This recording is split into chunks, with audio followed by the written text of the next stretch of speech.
Kenan kita dah masuk. Okey.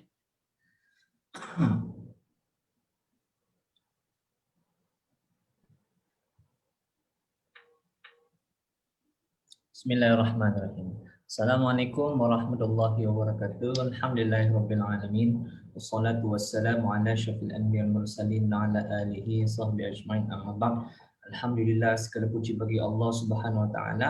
Malam ini kami dipertemukan bersama-sama lagi bersama anda. Malam ini adalah malam keempat dalam sembang sepertiga malam. Idea yang muncul apabila ada satu malam tu saya dan juga Fahnan tidak dapat tidur dan kami chatting melalui Zoom dan hasilnya tercetuslah idea sembang sepertiga malam. Okey. Jadi Nan jangan lupa share dekat Facebook. Okey. Sudah share. Sudah share, already share. Okey. Jadi Nan apa kabar malam ni? Alhamdulillah, marvelous. Cuma agak kesibukan sedikit sebab kita kena menyediakan bahan mengajar kepada murid dan besok adalah jadual kami lah, panitia kami untuk memberikan kerja kepada murid. Jadi agak kena susun baliklah semua tu. Begitulah. Minggu, okey. Nan, sebelum kita ulas topik malam ni, insya-Allah.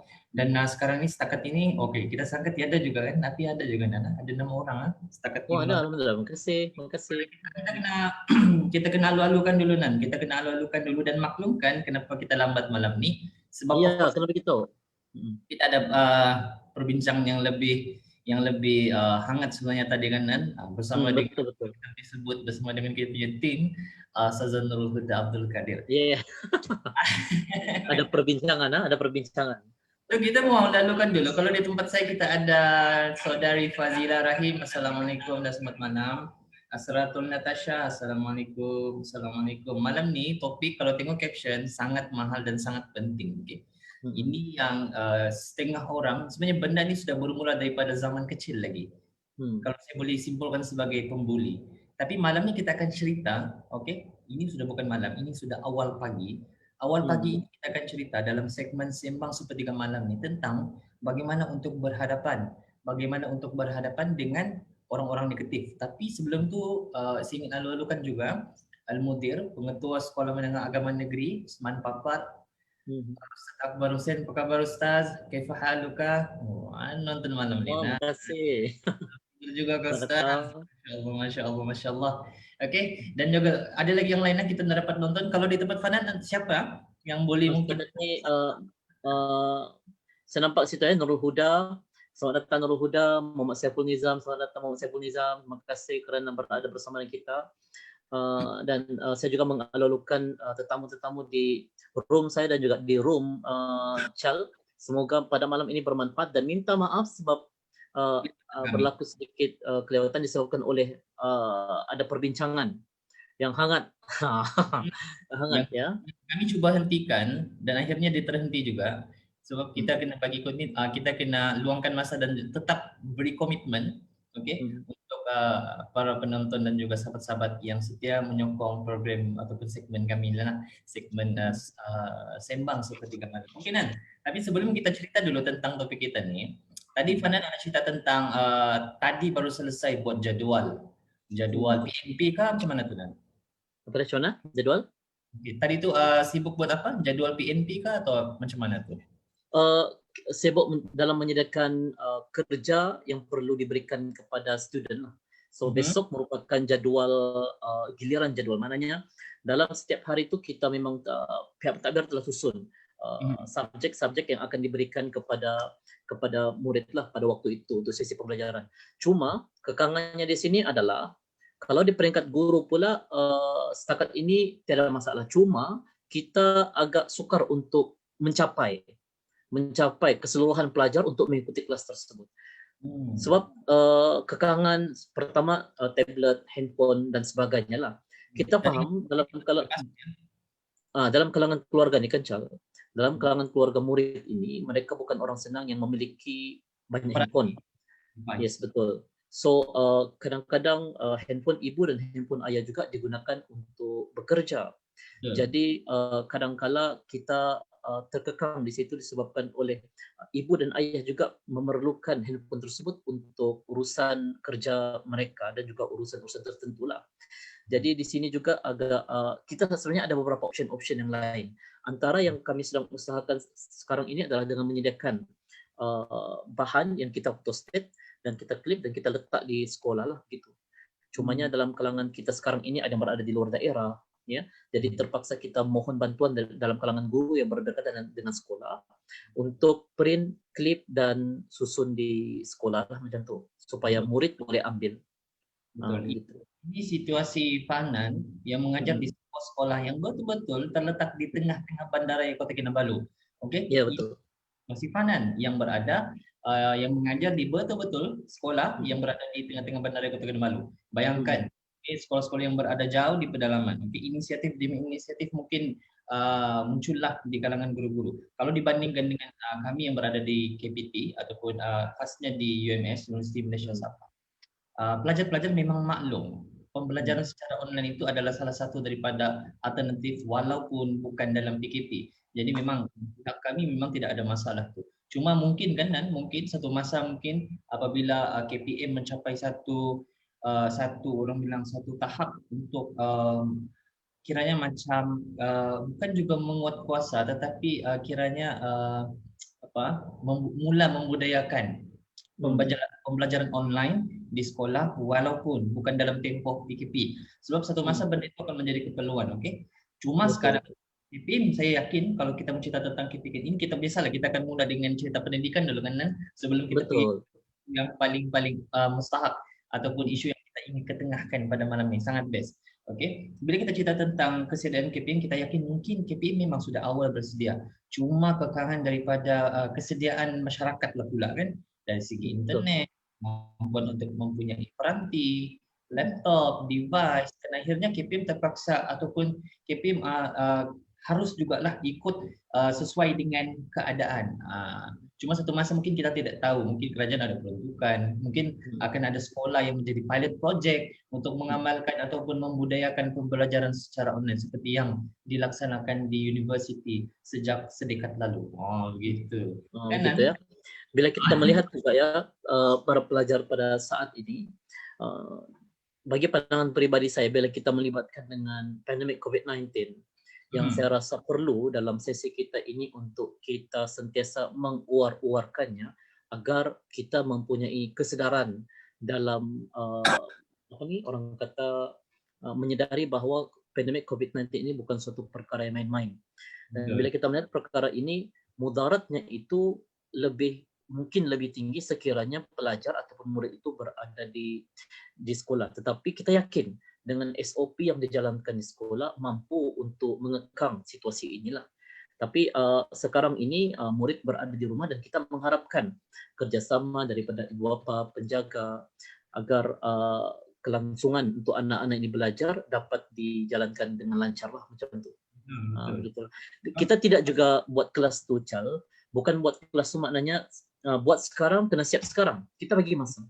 Kita bagi masa yang agak panjang supaya pelajar murid mempunyai ruang dan juga masa untuk menyiapkan kerja tersebut. Bukan kita maknanya okey sekian mata pelajaran daripada jam ini sampai jam ini kena siap pada waktu itu, tidak. Kita juga memberikan sedikit ruang kepada mereka supaya mereka ini mampu untuk orang kata belajar secara online, offline juga. Dan juga kesediaan dalam kalangan ibu bapa dalam memberikan ataupun meminjamkan tablet device kepada anak-anak macam tu. Betul. So sebab kita fikir juga kalau ini adalah satu benda yang di luar jangkaan apabila PKP masih lagi dilangsungkan untuk kesekian kalinya. So kita menggambarkan sebelum ini apabila Yang Amat Berhormat Perdana Menteri mengumumkan PKPP, pemulihan, kita mungkin sudah nampak jalan keluar di situ ataupun kita sudah mulai nampak semua ini akan berakhir seperti negara jiran kita, Brunei Darussalam. Tapi nampaknya kita diuji lah pula dengan gelombang yang jauh lebih hebat daripada gelombang awal Mac, pertengahan Mac, 17-18 Mac tempoh lalu. Dan ini merupakan cabaran juga kepada pihak sekolah sebab sebenarnya pada tahun ini macam-macam benda dimansuhkan. exam dimansuhkan, PT3 dimansuhkan, okay, UPSR pun dimansuhkan, dan tinggal exam-exam yang besar seperti SPM, STPM dan STAM sahaja dilangsungkan. Itu pun akan berlangsung pada Januari, bermula Januari 2021. Cuma sekarang gini kita tidak tahu. Mau tidak mahu pelajar-pelajar yang akan mengambil ataupun menduduki exam besar perlu mempunyai persediaan yang kukuh. Tapi dalam keadaan kembali duduk di rumah, proses pembelajaran dan pengajaran dan pembelajaran daripada guru kepada anak murid mungkin akan tergendala lah kan. Bayangkan saya mendapat makluman ada sekolah yang sudah bersedia sekiranya PKP yang dilaksanakan khasnya di negeri Sabah ini selesai, balik ke sekolah terus trial exam percubaan akan dilaksanakan. Tapi nampaknya kita ada mendengar bahawa benda ini akan dilanjutkan lagi, artinya tempoh waktu pelajar untuk bersedia, maksudnya untuk berhadapan dengan tempoh peperiksaan itu semakin pendek. Sekarang kita sudah bulan hujung Oktober, kita ada lagi November dan Disember, dan dijadwalkan Januari 2021 adalah exam bagi SPM, SDPM dan STAM. Cuma kita tidak tahu kalau ada lagi penangguhan, perubahan lagi kan pada jadual tentatif, jadual cuti sekolah kan dan sebagainya. Betul, kita cuma mampu doakan supaya pelajar tingkatan 5, tingkatan 6, STPM, STAM yang akan berdepan dengan peperiksaan besar awal Januari nanti dapat menjawab soalan peperiksaan dengan baik dan dipermudahkan urusan. Dan nasihat daripada saya khususnya kepada tingkatan 5 dan juga tingkatan 6, study smart, dan kalau boleh kita banyakkan ulang kaji. Anda sekarang berada di rumah, inilah masa Anda untuk meluangkan sepenuhnya masa Anda untuk Anda study, belajar bersama dengan guru secara online dan sebagainya, untuk Anda menenangkan pikiran dan sebagainya. Ini masanya. So kita berkurung di rumah ataupun berada di rumah bukan bermakna kita ini cuti. So kita kena ada kesadaran bahawa SPM itu merupakan satu sijil yang kita akan bawa sampai bila-bila. Kita masuk kerja di bahagian government, mereka akan minta sijil SPM. Kita masuk di sektor swasta, mereka akan minta sijil SPM. Maknanya Anda kena buat yang terbaik dalam peperiksaan pada tahun ini. Bagi mereka yang mungkin mengambil peperiksaan secara persendirian, kita juga doakan kecemerlangan tuan-tuan dan puan-puan, kita doakan kepada adik-adik semua, semoga mendapat kecemerlangan yang diharapkan. InsyaAllah. Betul mencabarlah. Calon exam yang calon peperiksaan SPM, STPM dan STAM pada kali ini sangat-sangat mencabar. Ini di luar jangkaan. Tahun 2020 adalah tahun yang kita jangkakan sesuatu yang heaven berlaku pada negara kita, tapi inilah yang kita akhirnya benda ini adalah perancangan Allah Ta'ala di luar jangkaan. Mungkin ada hikmah yang sangat besar, ingin melonjakkan kita punya kesediaan itu menjadi yang lebih baik, super baik, supaya kita lebih bersedia pada masa akan datang. Okey Nan, tapi kalau mau diulas itu kan sebenarnya panjang lagi. Ya, dia panjang, betul, dia panjang. Betul kita mau ambil kan, tapi kita mau bawa satu poin. Kita mau bawa satu poin yang boleh penonton-penonton ataupun siapa-siapa yang ingin bertanya soalan pada malam ini dapat hadam dan bersama-sama dan juga dapat mengajukan soalan. Okey, Nan, malam ni kita mau cerita tentang cara depani orang negatif khusus untuk tetamu sembang sepertiga malam. Okey, kalau tengok daripada caption saya kata di situ orang negatif pasti muncul dalam hidup kita, bergantung pula sejauh mana persepsi kita terhadap sikap mereka. Ini mungkin saya boleh kata betul lah kan. Kadang-kadang kan orang ni memang betul dia negatif tahap tu. Cuma bila kita ni terlalu berfikir dan juga risau, kita nampak dia terlalu besar pula negatifnya kan. Sampai kita rasa dia boleh menghalang kita ni daripada menjadi seorang yang produktif. Malam ni kita akan cerita tentang cara depani orang negatif. Wow, cara depani orang negatif dalam kehidupan kita. Subjektif, tapi kita try lah untuk ulas satu demi satu. Dan kalau memula, saya akan cuba untuk menerangkan ataupun membentangkan satu persatu lah. Dalam kehidupan manusia ini sebenarnya kita memerlukan sahabat, kawan dan juga community dalam membangunkan diri kita ke arah yang lebih baik sebenarnya. Tetapi bagaimanakah pula sekiranya kita bertemu dengan mereka yang negatif dalam kehidupan kita? Saya ada membuat satu live dalam tempoh 11 minit berkenaan dengan tips untuk mencari kawan. Ya, dalam tips yang saya berikan itu ada terdapat beberapa perkara-perkara yang sebenarnya relate dengan tajuk kita pada malam ini sebenarnya lah. Jadi apa yang ingin saya sampaikan di sini adalah kita kena melihat dengan diri kita dulu. Ya, kita kena tengok pada diri kita dulu. Sebab kita kena nyatakan kepada diri kita, saya bertanggung jawab terhadap apa yang berlaku dalam kehidupan saya. Maknanya apapun kehidupan kita ini merupakan siapa yang bertanggung jawab? Diri kita sendiri. Ya, kita akan ubah diri kita. Bila kita ubah diri kita, kita akan mengubah sekeliling. Ya, sebab itu saya cakap semalam, kehidupan kita ini ibarat di hadapan sebuah skrin. Remote itu kita pegang. Remote control itu kita pegang dan kitalah yang mempunyai kuasa untuk menukar channel tersebut. Begitu juga dengan hati kita. Hati kita ini ada button on, ada button off. Button on untuk menerima saja kritikan tersebut, button off untuk mengelakkan ataupun membiarkan saja kritikan tersebut. So, bagaimana untuk kita berhadapan dengan orang-orang yang negatif? Pertama sekali, sebelum saya teruskan, kita kena melihat dulu kepada manusia ini. Ya, manusia ini kita nih, Charles, sebenarnya dia ada 5 bahasa kasih sayang. Wow, dia ada 5 bahasa kasih sayang. Oke, baik. 5 bahasa kasih sayang. Yang pertama, perkataan yang baik. Okay. Yang kedua, sentuhan. Yang ketiga, masa berkualiti. Yang keempat, hadiah. Yang kelima, perkhidmatan. Ini 5 bahasa kebahagiaan untuk seorang manusia. Kasih sayang seorang manusia. Yang pertama, perkataan yang baik. Kita selalu dihujani dengan perkataan-perkataan yang baik, dipuji dan sebagainya. Tetapi saat mana manusia itu diperkatakan, dicakap, ya, dengan sesuatu ayat yang bertentangan dengan pujian, maka dia kecil hati. Yes. Ya, dia mengharapkan kasih sayang itu datang daripada perkataan-perkataan yang baik. Tiba-tiba datang pula perkataan yang tidak baik. Itu orang jenis yang pertama. Jenis yang kedua pula dari sudut sentuhan. Maknanya kadang-kadang kalau kita jumpa orang, kita salam, kita peluk. Kita salam, kita peluk. Kita biasa orang buat kita macam itu.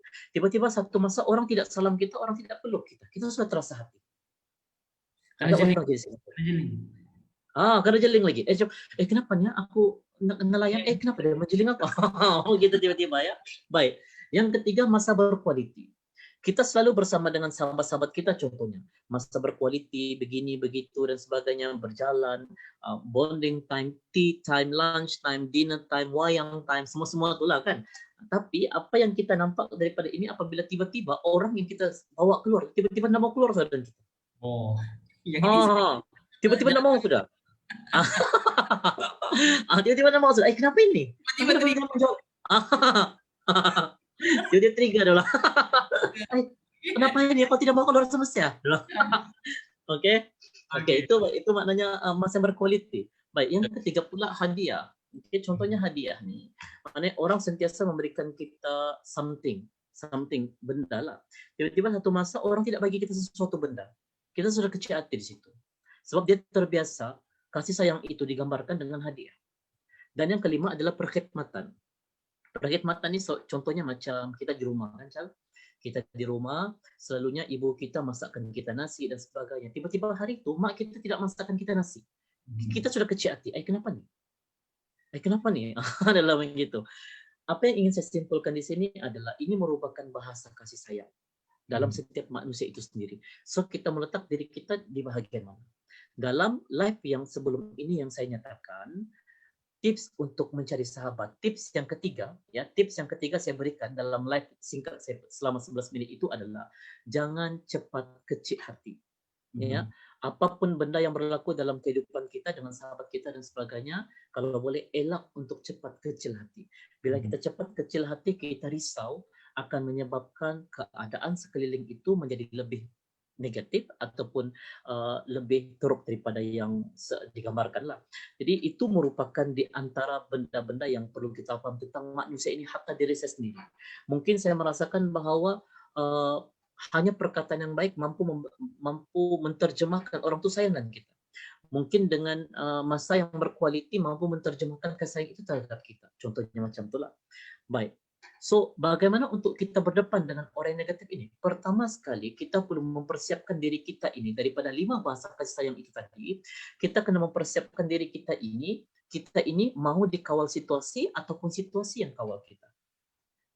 Maksudnya kita mengawal situasi ataupun situasi kawal kita. Oke, paham. Gitu ya, paham ya? So pertama sekali, adakah kita mau dikawal oleh situasi ataupun kita mengawal keadaan tersebut? Ya, sebab tujuan utama kita berada di dunia ini adalah dua saja, beribadah kepada Tuhan, berbakti sesama insan. Ya, itu tujuan utama kita. Beribadah kepada Tuhan, berbakti sesama insan. So kalau beribadah dengan Tuhan semua orang tahu. So berbakti dengan insan ini bagaimana? Kita berbakti dengan insan ini, hatta orang yang negatif ini merupakan dia merupakan dugaan kepada kita dan kita juga merupakan dugaan kepada dia sebenarnya. Kita ini ibarat penyedar mungkin sudah lama dia melakukan maksiat, dosa dan sebagainya. Tiba-tiba kita hadir dalam kehidupan dia. Kita adalah pencetus kepada perubahannya pada masa akan datang. Contohnya begitu. So dalam keadaan seperti ini, kita kena kawal situasi kita. Ada button on dan off dalam diri kita lah. So the first thing is kita kena kentalkan diri kita terlebih dahulu. Begitu. Itu untuk yang permulaannya lah ya. Yang kedua, self confidence. Oke, self confidence. Confidence itu Charles sebenarnya sangat penting sebenarnya dalam diri kita lah. Contoh macam dia sebenarnya kan Charles dia melibatkan bagaimana seseorang itu membesar. Bila seseorang itu waktu daripada kecil, daripada baby, dia sentiasa dipuji, diberikan kata-kata semangat, diberikan motivasi, diberikan dorongan. Insya Allah anak ini bila sudah besar dia akan menjadi seorang yang yakin diri. Orang yang tidak yakin diri adalah karena kehidupan waktu kecilnya itu selalu berlaku bermasalah. Dia selalu di-downkan, dia selalu di-blame, dipersalahkan dan sebagainya. Akhirnya hasil daripada perkara tersebut, kehidupannya itu menghasilkan dia menjadi seorang yang tidak yakin kepada diri sendiri. Dan hasil daripada tidak yakin kepada diri sendiri itu menyebabkan dia akan berusaha untuk menampakkan kepada orang luar bahwa dia hebat, dia tidak ada masalah, dia orang yang cemerlang. Sehingga ada di antara mereka sanggup untuk memperkecilkan orang lain. Sehingga ada di antara kita sanggup menganiaya orang lain. Orang yang mengutuk nih sebenarnya kita kena kesian dengan dia sebenarnya. Orang kutuk kita, orang caci kita, orang fitnah kita, sebenarnya kita kesian dengan dia. Kenapa? Sebab daripada dia kecil mungkin dia dibesarkan dengan benda-benda yang selalu berdepan dengan masalah mungkin dari sudut komunikasi, diperkecilkan dan sebagainya. Akhirnya membesar dengan keadaan tersebut dan untuk menutup keaiban itu, untuk menutup kelemahan sendiri yang tidak yakin itu, terpaksa kesalahan itu dipersalahkan kepada orang lain. Dipindahkan kesalahan itu kepada orang lain. Orang yang kecil ini sentiasa akan memperkecilkan orang. Manakala orang yang hebat ini akan sentiasa membawa orang lain untuk sama-sama menjadi hebat. So kita di kategori yang mana? Kita orang yang manusia yang kecil ataupun manusia yang hebat? Manusia kecil ini dia akan bawa orang lain untuk menjadi kecil sama macam dia. Dan dia akan memperkecilkan orang lain. Orang yang hebat akan bawa orang-orang yang lain sama hebat, sama naik macam dia untuk sama-sama jadi hebat. Kita mau jadi orang yang cemerlang, kita mau jadi orang yang hebat dan sebagainya. So, adakah dengan cara kita menganiaya orang, kita akan nampak hebat? So, bagaimana pula dengan kita yang akan dikritik, dianiaya, difitnah dan sebagainya. Saya berdepan dengan beberapa orang klien yang ketika mana dia berada di satu iklim di office, dia diperkecilkan, diberi tugasan yang banyak, difitnah, dianiaya dan sebagainya, dan dia stres di situ. Dia sangat tertekan di situ. Persoalannya sekarang, adakah Anda ingin berada selama-lamanya dalam keadaan stres tersebut? Kita perlu keluar daripada stres tersebut. So, sebab itu relate dengan perbaiki diri. So bila kita perbaiki diri, maknanya kita akan perbaiki kehidupan. Bagaimana kita ingin memperbaiki kehidupan? Ada beberapa tips-tips yang akan dikongsikan lah. Sebelum itu kita coba tengok dulu, Chal. Actually, tadi banyak poin. Ini adalah ini malam keempat kita dalam sembang sepertiga malam, dan ini adalah malam pertama Fahnan mengulas dengan begitu panjang, which is banyak benda yang kita ingin sampaikan pada malam ni kan, Nan. Tapi sebelum tu Nan, kita tegur-tegur dulu semua yang baru masuk, yang tadi lagi masuk tempanan tengah tengah mengulas kita punya persoalan daripada saya sendiri masih banyak. Tapi kalau kamu kamu mau cepat sikit, kamu tanya dulu sebelum saya yang tanya dengan Tuan Fana dalam masa yang kita begitu limited hari ini, insya Allah. Oke, Nurul Ihsan. Assalamualaikum, salam warahmatullah, Bang Ihsan. Ini kita punya senior harapan. Dulu saya kenal dari dekat Hidayah Center kan. Hidayah Center ini Ah, dulu sebelum ini bersama-sama Tuan Jonas Lucas. Inilah nih kita oh, punya. Trigger di situ. Bang Ihsan. oke, oke. Amin amin ya rabbal alamin. Ini kita punya sahabat Nurul Huda. Topik menarik betul dah. Ini adalah rentetan ada. Jadi dia membawa kepada perbincangan Zoom. Oke. Fahrul, oke, Tuan Fahrul Rozi Jalaluddin. Tahun 2020 semua elak dari orang positif. Betul. Itu pun betul juga kan. Dia Semua positif COVID-19 sebenarnya. COVID-19 lah. Oke. Tapi yang kita mau elak nih sekarang adalah mereka yang negatif COVID-19. Negatif COVID-19. Betul. Oke, Zoom kan nih? Ya, betul Bang. Ini kita guna aplikasi Zoom, tapi sebelumnya kita ada pengalaman menggunakan StreamYard juga kan, dan Betul. actually Zoom inilah yang membawa kami menjadi begini, kan, menjadi titik permulaan kepada segmen sepertiga malam, betul. Ini satu list yang Ustazah Nurul Huda tolong kita kan, daripada perkongsian Fanan tadi, 5 bahasa kasih sayang, bahagia Wow. perkataan baik, Learning point yang hari ini kita belajar ya. masa berkualiti, hadiah khidmatan kita mengawal situasi. Yes, Puan Mazni Ismail ini rasanya sahabat daripada Facebook saya. Elak situation mengawal kita, betul? Mungkin sangat sangat berkesan di hati Puan Mazni. And then yang kedua adalah dikata kita dugaan pada orang dan orang juga dugaan pada kita. Ini adalah satu poin yang saya rasa banyak poin daripada yang Fanan kongsikan tadi itu.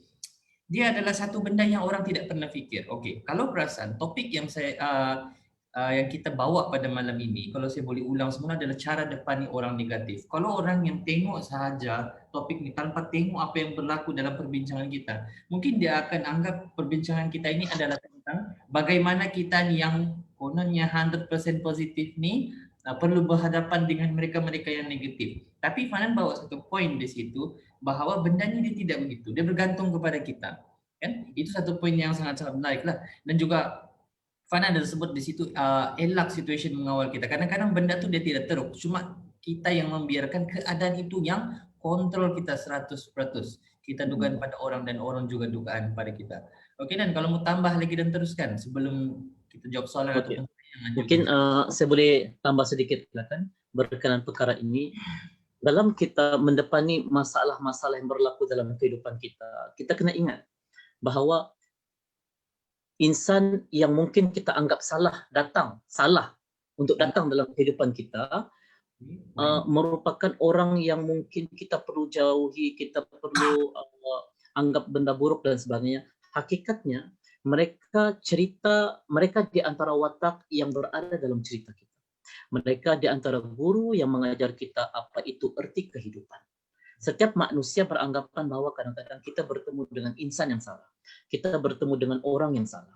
Jadi inilah sebenarnya yang perlu kita berpetulkan bahawa orang yang datang dalam diri kita, dalam kehidupan kita merupakan satu utusan daripada Tuhan untuk kita belajar sesuatu supaya kita kuat pada masa-masa akan datang. Macam tu. So, tetapi pada masa yang sama, kita tidak juga boleh katakan bahawa mereka yang bila berdepan dengan orang negatif dan mereka down dan sebagainya, orang yang down itu adalah orang yang bermasalah. Ya, itu tidak adil. Sebab masing-masing dia ada kekuatan masing-masing. Ibaratnya macam gelas. Ya, mungkin cawan saya kecil. Kuantiti air yang masuk di dalam gelas tersebut hanya setakat itu saja. Mungkin Charles contohnya mempunyai gelas yang sangat tinggi. Analogi ya, ini analogi Charles, analogi. Jadi kuantiti air yang masuk ke dalam gelas Charles mungkin lebih banyak berbanding dengan cawan saya. Kita analogikan bahawa dugaan yang berlaku dalam kehidupan manusia. Air itu ibaratnya dugaan yang berlaku dalam kehidupan manusia. Manusia tidak sama kekuatannya. Sebab itu kenapa kita perlu saling together, each other, untuk saling bantu-membantu di antara satu dengan yang lain. Sekiranya kita berdepan dengan orang negatif, contoh, depan dia mengutuk kita, apa perlu kita buat? Nah, itu persoalannya. Apa perlu kita buat? Kadang-kadang ada orang tanya, macam mana kalau contoh ada orang negatif, kita mau datang office, dia ada di situ. Dia jeling kita, dia apa kita, apa semua. Apa perlu kita buat? So, apa yang perlu kita lakukan adalah kita ada remote. Tolong bayangkan kita ada remote, kita boleh switch benda itu. Tolong jangan putus silaturahim. Ibaratnya seperti ini. Tarik rambut dalam tepung. Tepung tidak berselera, rambut tidak putus. Lebih kurang itu, paham ya? Dalam kita menyelesaikan masalah inilah. Jadi maknanya di sini adalah bagaimana untuk kita berdepan dengan orang yang mungkin mengutuk kita secara depan-depan. Contohlah dia ucapkan, aku nak suka kau. Jadi kita akan cakap, oh terima kasih, terima kasih. Aku nak suka kau. Contoh. Jadi kita jawab macam mana? Okey, terima kasih, terima kasih. InsyaAllah saya akan cuba jadikan teladan, saya akan cuba berubah lah. Apa yang kau berubah? Benci dengan kau. Oh iya kah? Baik, baik, baik. Apapun kebencian Anda, saya harap boleh pudar dengan perubahan yang saya lakukan lah. Contoh gitu. Lepas tu dia, nak payahlah kau berubah apa? Menyampah je lah aku. Oh iya kah? Saya bukannya cakap apalah, saya ni sebenarnya rasa kesian dengan kamu sebab perkataan yang terpacul daripada mulut kamu tu menggambarkan jiwa kamu yang penuh dengan kebencian. Apapun saya doakan semoga kita sama-sama berubah. Contoh begitu. Tapi berapa ramai orang sanggup mengeluarkan perkataan-perkataan seperti ini? Ya, berapa ramai? Kalau contoh kita berdebat mulut, ya berdebat mulut. Kadang-kadang kita berdebat mulut masing-masing mau menang. Ya, masing-masing mau menang. Ini mau menang dan sebagainya. So bagaimana kita ingin memastikan supaya keadaan itu reda? So salah seorang kena mengalah. Ya, salah seorang kena mengalah, kena berhenti bercakap dan sebagainya, ataupun mungkin kita berbincang secara orang kata apa ayatnya itu salah, yang orang kata bermujadalah lah, ya bermujadalah lah, ya bermujadalah lah maknanya kita berbincang dengan menggunakan kaedah yang terbaik, ya kita gunakan kaedah yang terbaik dalam perdebatan kita, dalam musyawarah kita, dalam perbincangan kita. Itu kalau kita jumpa orang yang mungkin berkomunikasi dengan kita. Bagaimana untuk kita berdepan dengan orang yang telah memberikan satu orang kata kenangan yang buruk, mungkin memberikan satu impak yang sangat negatif dalam hidup kita dan sebagainya. Apa yang boleh dicadangkan adalah Anda, sesiapa yang mengalami dalam situasi ini adalah berbalik kepada remote tadi. Anda ada remote. Anda ada remote, terpulang kepada Anda untuk switch benda itu ke arah benda yang lain. Bila kita analogi sekali lagi. Analogi, ya analogi. Maknanya remote tidak. Kita yang tentukan untuk suka ataupun tidak, elak atau tidak, benci atau tidak, tangani atau tidak tangani. Itu remote. Tangani ataupun tidak. Tetapi apapun kaedah yang dilakukan oleh si pembuat tersebut, kita as a kawan, as a sahabat, jangan pula jadi orang kata batu api. Ya, bagus kau benci dia. Tak payah kalau kawan-kawan dia. Contoh kita maknanya kita coba elak dulu untuk orang kata mengaitkan situasi negatif ini dalam hidup orang tu, tapi kita coba untuk bawa supaya orang ni bertenang terlebih dahulu dan coba untuk sama-sama kembalikan, menstabilkan emosi beliau dengan mungkin dengan kaedah-kaedah yang lebih baiklah. Sebab setiap manusia itu kekuatannya lain-lain.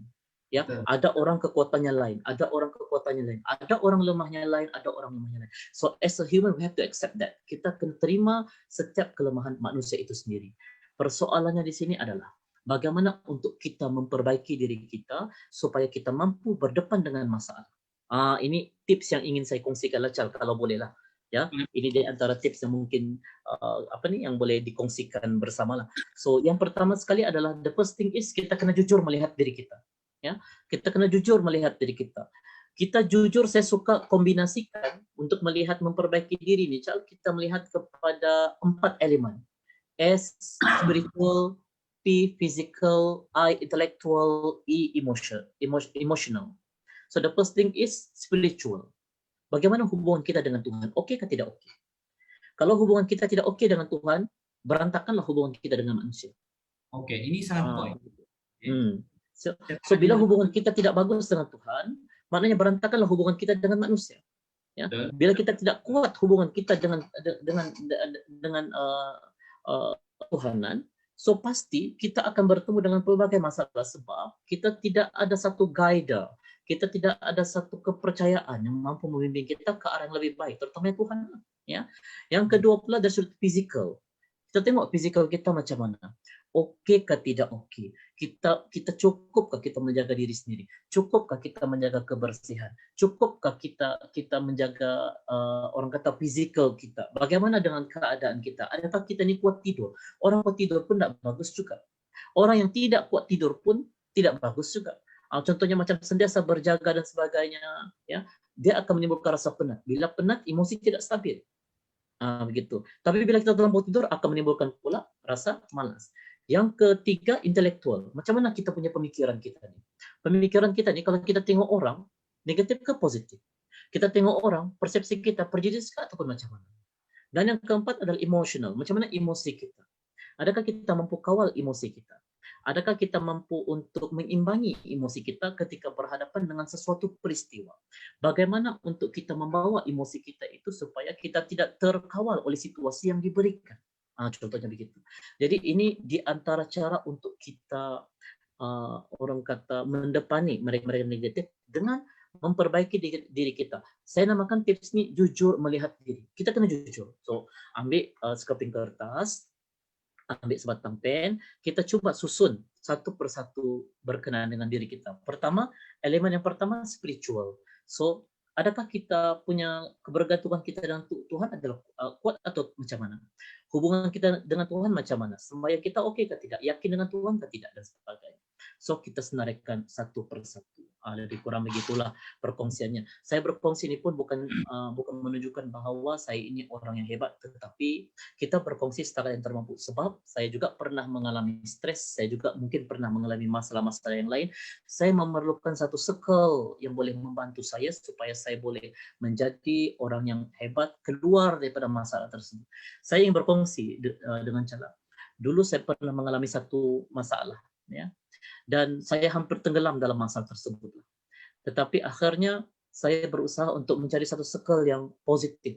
Dan saya berjumpa dengan circle tersebut, dan circle tersebut sentiasa menasihati saya, membimbing saya, sehinggalah saya mampu keluar daripada masalah tersebut secara beransur-ansur. So itulah niat kita bila kita bertemu dengan orang yang baik-baik, bersahabat secara ikhlas, maka Tuhan akan datangkan lagi sahabat-sahabat yang baik dalam kehidupan kita. Jadi bila Anda ada circle yang bagus, kekalkan circle tersebut. Jangan takut kita kekurangan kawan. Jangan takut apabila kita tidak ada kawan. Ramai orang sebenarnya di luar sana, mungkin ada di antara mereka rasa jealous, rasa cemburu. Kenapa geng dia kuat? Kenapa dia punya kawan ramai? Kenapa bonding orang kuat? Contoh begitu. Ya, kadang-kadang ada jenis macam tu. Namun persoalannya adalah kita ingin kawan yang ramai ataupun kita ingin kawan yang berkualiti. Kawan yang ramai, jumpa huha-huha, balik masing-masing bila kita tidak ada diumpatnya kita, adakah itu dinamakan sebagai sahabat yang berkualiti? Ya. Jadi kita ingin melihat circle kita macam mana. Jadi kita kena tengok siapa sahabat kita. So pastikan kita mewujudkan satu circle yang positif. You have to pick it and choose it. Untuk pilih siapa kawan yang perlu berada dalam circle Anda. Kalau Anda merasakan bahawa Anda mempunyai sahabat yang selalu negatif dan sebagainya, kita cuba tarik dia supaya dia berubah ke arah yang lebih baik. Dan mudah-mudahan asbab kerana kita, dia berubah jadi orang yang baik. Contohnya begitu, Chan. Itu di antaranya lah ya. Itu di antaranya. Ya. Khusyuk, dan kalau kamu perhatikan live selepas ini kamu akan merasa saya kurang bercakap sebab ulasan yang sangatlah tuntas dan juga sangat berisi daripada Fanan. Setiap kali Fanan memberikan satu poin, setiap kali juga saya rasa ada persoalan yang ingin saya tanyakan di situ. Oke, tapi saya kan terlalu banyak, saya coba ingat mana yang saya ingin tanyakan sementara menunggu ada orang yang bertanya. Oke, nah ini benda yang saya yang tulis tajuk tu dalam caption saya, tapi akhirnya saya yang berpikir sendiri apa maksud di sebalik yang saya tulis. Cara depani orang negatif. Okey, persoalannya sekarang macam mana kita mau kenal orang itu adalah negatif. Okey, dia poinnya macam ni. Tadi Fanan ada sebut awal-awal tu tentang perkataan yang baik, sentuhan. Ada orang hari ini dia peluk salam kita, tiba-tiba esok dia jeling kita. Ada orang sebelum tu kawan ni dia outing dengan kita, makan dengan kita, tengok wayang dengan kita, tiba-tiba esok dia tidak mau keluar dengan kita. Ada sebelum itu dia cakap baik dengan kita, tiba-tiba dia jadi kasar dan kita otomatis kita akan cakap dia adalah orang yang negatif. Dan dalam masa yang sama kita rasa oh dia negatif. Dia something wrong dengan aku. Tapi sekarang ini poin dia adalah macam mana untuk kita mungkin menganggap seseorang itu dia ini negatif ataupun sebenarnya orang ini ada masalah, kita perlu hormati dan bagi space. Kadang-kadang setengah kita nih, oke, bila kita terlalu terpakai dengan bila kita terlalu tengok orang ni mungkin tiba-tiba berangin dan kita dan sebagainya, kita otomatis cakap negatif tanpa kita fikir dahulu macam mana keadaan orang tu, mungkin dia dalam ada masalah dan sebagainya. Kalau boleh Fanan rungkaikan dan juga ulas sedikit tentang sepatutnya kita ini bagaimanakah kita perlu letak persepsi orang itu sebagai orang macam mana. Adakah kalau orang itu mulai tidak baik dengan kita akan cakap dia ini negatif dan aku perlu belajar survive daripada dia. Mungkin bagi saya secara pribadi, dalam 100 orang yang ada perang, mungkin 2-3 orang sahaja mungkin yang betul-betul negatif, mungkin dia try untuk bash kita, mungkin ada sesuatu yang dia tidak puas hati. Dengki itu memang wujud, cemburu itu memang wujud daripada zaman Rasulullah lagi, orang-orang yang cemburu itu memang wujud, termasuknya pakcik Rasulullah SAW sendiri, Abu Jahal dan Abu Lahab. Itu yang benda itu wujud, kita tidak boleh nafikan. Kalau kita kata orang yang dengki, kalau kita rasa dia azim dia dengki, mungkin betul dia dengki kita dengan kita. Tapi dalam ramai-ramai orang ini kadang-kadang bukan semua pun negatif, cuma orang itu ada masalah. Kita cuma menjadi mangsa keadaan. Sekarang ini macam mana kan? Kalau boleh kan kita nih sebagai manusia, macam mana kita mau perbetulkan kita punya minda nih bahwa bukan semua orang negatif apabila orang itu melakukan something yang negatif di mata kita. Okay, baik. Baik. The first thing is macam saya cakap tadi, kita merupakan dugaan kepada orang lain dan juga orang lain juga merupakan dugaan kepada diri kita. Kita kena ingat dan sedar bahawa setiap manusia itu ada jalan ceritanya masing-masing daripada Tuhan. Ya, kita selaku manusia, kita nampak seorang sahabat mungkin dia seorang yang negatif mungkin, ya, melakukan banyak benda yang salah dan sebagainya. Dan kita tidak tahu ingin meletakkan situasi itu, emosi itu di mana. Itu jalan cerita yang Tuhan bagi dengan dia. Ya, maknanya kita kena syukur kerana kita berada dalam kelompok yang melihat kepada situasi itu, memberikan pelajaran kepada kita, tahu cerita itu dan sebagainya lah. Dalam pada masa yang sama, kita juga sebenarnya diutuskan oleh Tuhan untuk membantu. So bagaimana untuk kita meletakkan emosi kita terhadap mereka yang negatif ini? Cara untuk kita meletakkan emosi kita terhadap seseorang yang negatif adalah pertama sekali adalah kita sangka baik. Ya, kita sangka baik, kita cuba ingat balik apa yang telah dia kebaikan-kebaikan yang dia pernah lakukan. Manusia 1000 kebaikan hanya dengan satu kesalahan terus padam 1000 kebaikan. Tetapi bila dengan Tuhan kita bersama dengan Tuhan, kita datang dengan Tuhan dengan dosa yang banyak, tetapi dengan satu doa, dengan satu keampunan, dengan satu taubat, Tuhan hapuskan segala dosa-dosa kita. Cumanya kita ada button kita sendiri. Ya, kita ada button kita sendiri. Maksudnya di sini adalah tidak semestinya untuk kita terus bersama dengan orang yang negatif sehingga dia tidak boleh dinasihati dan sebagainya. Kita ada pilihan, choice kita. Andai kata contoh, kita berdepan dengan orang-orang yang negatif ini, kita ada choose, kita ada button untuk kita tidak bersama dia ataupun masih lagi bersama dia. Kita ada button untuk mahu memikirkan tentang dia ataupun tidak memikirkan lagi tentang dia. Bukan bermakna kita putus silaturahim, tidak. Tetapi kita ingin mengelakkan benda-benda yang tidak diingini itu berlaku. Jadi apa yang perlu kita lakukan adalah kita bersangka baik dengan orang, bukan saya cakap menjauhkan diri dengan seseorang yang negatif, tetapi kita bersangka baik dan kita mulakan kehidupan yang baru. Kita asingkan, ketepikan dalam satu kelompok orang-orang yang mungkin boleh mendatangkan iklim-iklim yang negatif terhadap kita, dan kita mulakan satu lagi kehidupan yang baru supaya kita mampu bangun, bangkit menjadi orang yang cemerlang. Dan sekiranya benda itu berulang dalam kehidupan kita, mengganggu kehidupan kita, apa yang perlu kita lakukan adalah kita ignore benda itu. Pilihan itu di tangan kita. Kita switch button itu, remote control itu. Daripada TV 1 ke TV 2, daripada TV 3 ke TV 10, daripada TV 10 ke TV 12. kita ada kuasa untuk menukar benda tersebutlah. Saya itu dalam untuk kita berhadapan dengan situasi-situasi seperti ini, kita kena kuat di dalam diri terlebih dahulu. Sebab kita bertanggung jawab terhadap kesan hasil kehidupan yang berlaku dalam sekeliling kita lah. Saya pernah berkongsi juga sebelum ini, apabila kita berhadapan dengan peristiwa, apa respon kita? Bila respon kita negatif, pasti akan menghasilkan hasil kehidupan yang negatif. Kenapa ramai penceramah cakap kita kena berfikiran positif, ya, emosi kena positif, sebab emosi yang positif akan menghasilkan minda yang positif. Minda yang positif akan menghasilkan tindak balas, percakapan, komunikasi yang positif. Dan bila semua itu positif, respon yang akan diberikan kepada kita daripada sekeliling juga akan positif. Tetapi bila emosi kita negatif, maka fikiran kita akan negatif.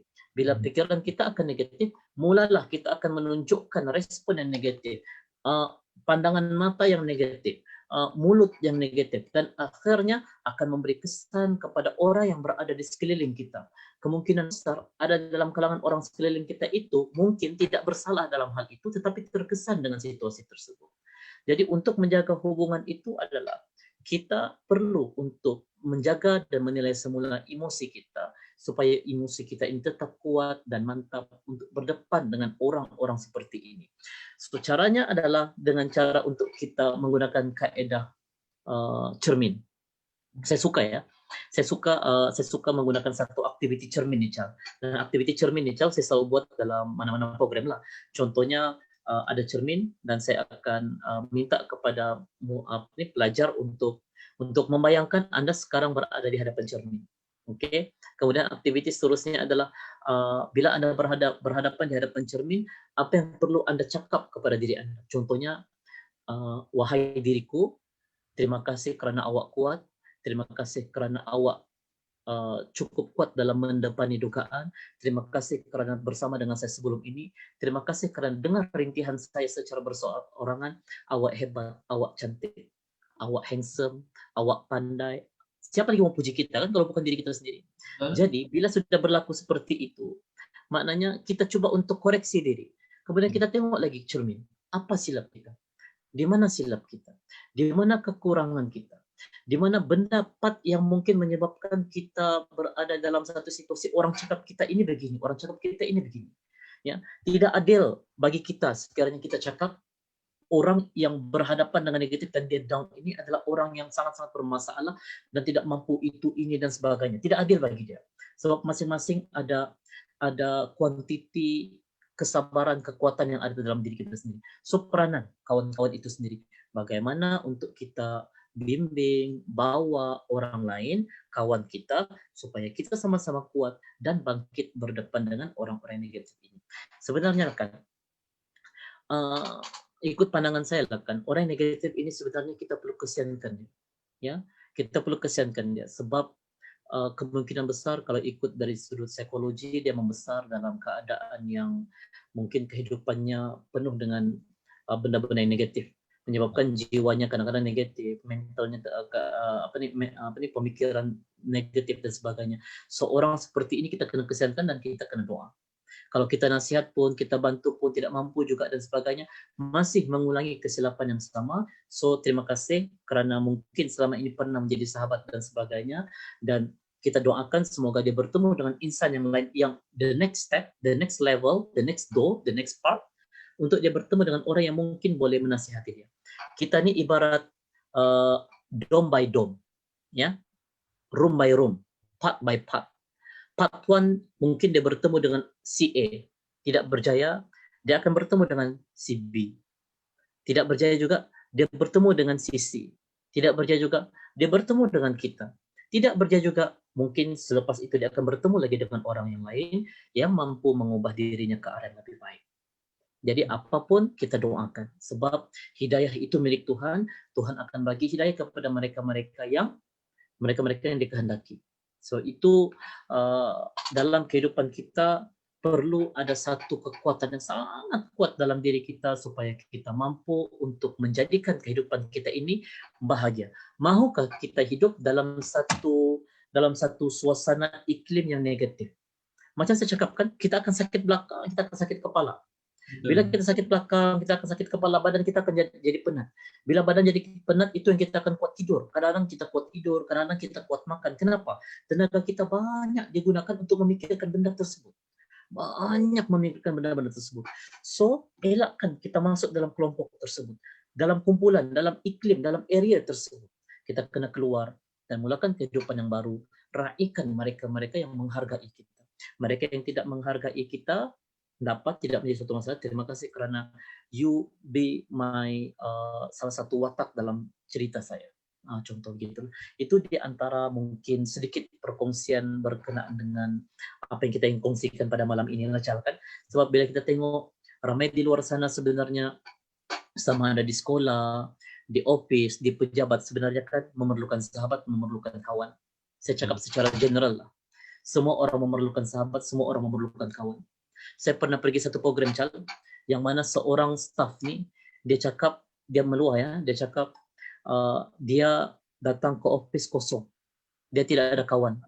Dan dia tidak tahu macam mana mau cari kawan.